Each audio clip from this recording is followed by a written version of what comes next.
J'aimerais faire un saut en parachute, mais le club décline toute responsabilité en cas d'accident. Ça veut dire quoi?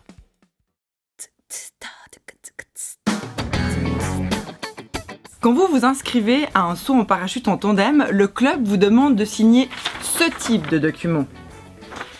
Vous voyez, avec la déclaration de renonciation en responsabilité civile et plein de choses écrites en tout petit comme le sous-signé pronote qu'il exécute le saut à ses risques et périls, il est conscient que le parachutisme est un sport extrême, etc., etc.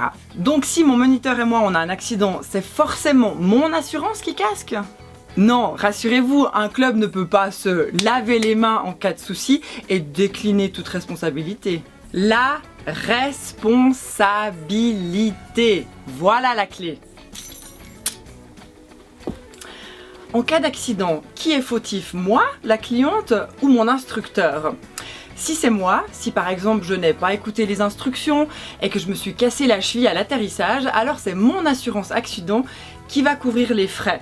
Mais si c'est le moniteur qui est responsable, s'il a commis une faute grave, alors c'est l'assurance responsabilité civile de l'école qui entre en jeu. Donc non, un club ne peut pas décliner toute responsabilité en cas d'accident, même si vous avez signé le fameux papier. Au fait, le parachutisme est-il un sport à risque? Eh bien non, il n'est pas dans la liste de ce que les assurances appellent une entreprise téméraire absolue.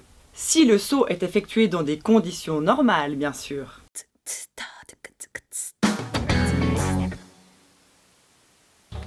Eh mais on bosse ici.